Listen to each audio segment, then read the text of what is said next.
Florida Republican Party factionalizing. We have the illiterate racist-led TeaParty.org declaring war on the Republican Party.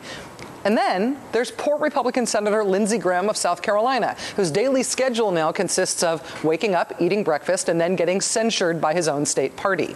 After already getting censured by the Charleston County Republican Party back in November, Mr. Graham has now been censured officially by the Lexington County Republican Party this week. They voted to censure Mr. Graham for his work on cap-and-trade legislation.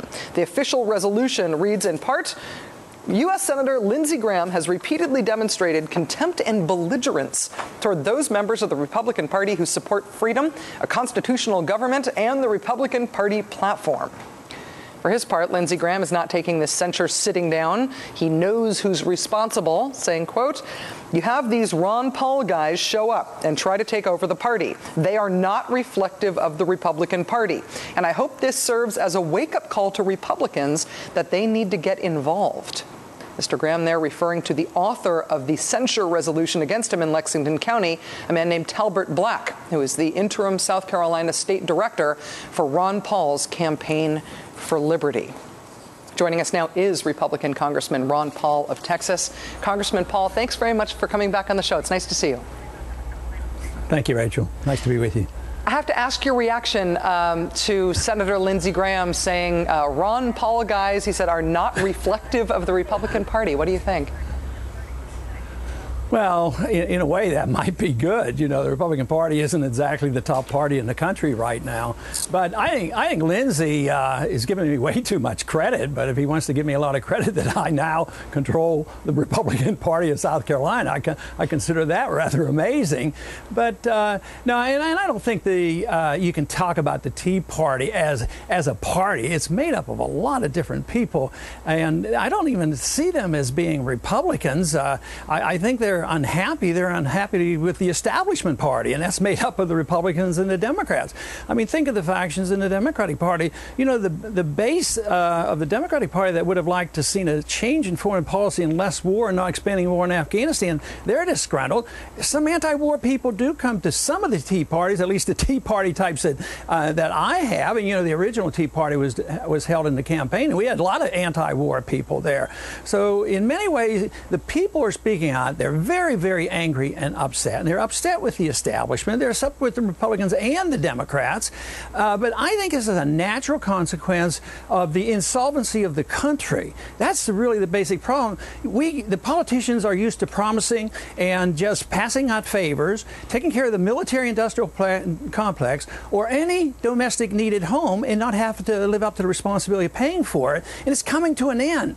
So we're facing a bankruptcy, and that's why I think you're seeing this anger and a hostility and this fighting and bickering. But I do not think the real fight is between Republicans and Democrats. I see the establishment Republican and establishment Democrat as being one, because the foreign policies don't differ and the monetary policy doesn't differ. And Republicans, you put them in office to balance a budget and promote personal liberty.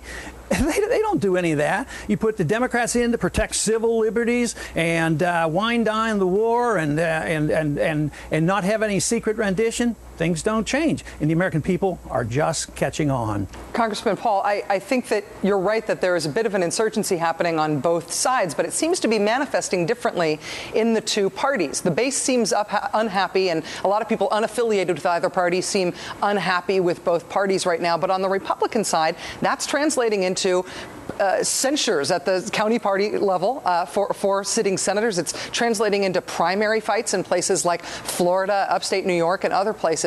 As somebody who's run for president both as a libertarian and as a Republican, do you think the fights within the right now are a danger to the Republican Party's future strength, or do you think it's going to ultimately make the Republican Party stronger?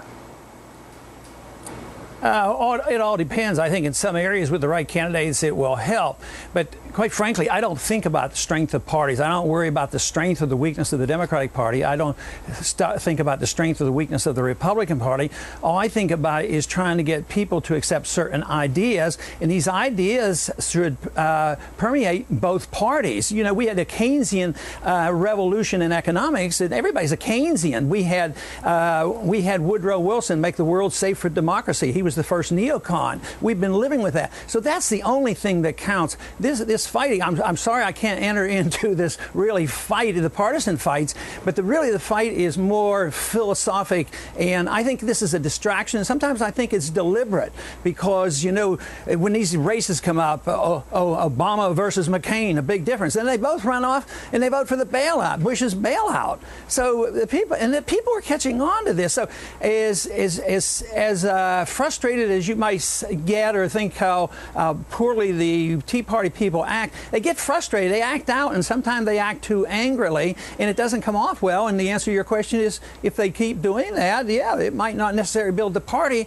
but the important thing is we change the ideas in this country, that we have sound money, balanced budget, live within our means, take care of ourselves, and protect civil liberties. If we don't think that way, and we narrow it down to this contest between one candidate against the other one and not really see any changes because the party leaderships are all supporting the same issue, this country will continue down the road of bankruptcy, and then the big revolution will come. I mean, when a dollar crisis comes because we can't afford this, then we will have major social and political changes, and we're on the verge of this. Within several years, I can conceive of this coming, and we ought to be aware of this. And this partisan bickering about candidates versus the other, I think that's a sideshow. In terms of people who have legitimate, I think, grassroots, ideologically driven followings on the American right, very broadly defined, I really think that it's you, and I think that it's Dick Cheney.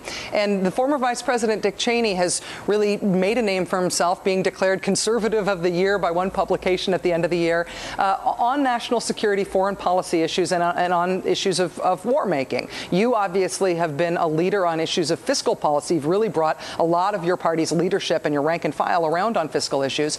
Do you think there is a coming battle between fiscal conservatism and the sort of foreign policy perspective that Dick Cheney represents in terms of what the future is going to be of the Republican Party, the conservative movement, which direction things are going to go? Are you guys at loggerheads?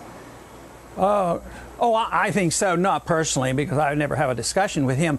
But I go to the campuses. I think all revolution, all significant changes occur with young people. And I go to the campuses, liberal or conservative. I can get large crowds out, and the foreign policy issue is the very big issue. The money issue is a very big issue. And that's a populist type issue, because if you're for the Federal Reserve and all those shenanigans, you're for big banks and big business and the military-industrial complex and the deficit. But the young people aren't for these things. They want personal liberty. They want to change foreign policy, and they want to look into the Fed's secrecy.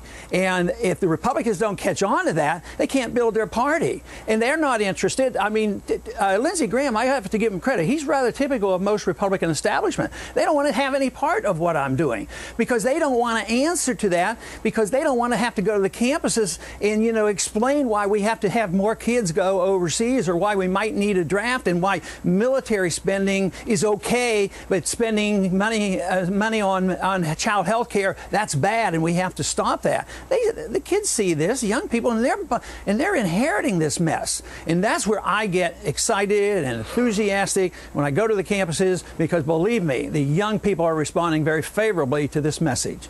Republican Congressman Ron Paul of Texas, consistently one of the most intriguing and interesting and unique people in American politics. It's always a pleasure to talk with you, sir. Thanks for your time.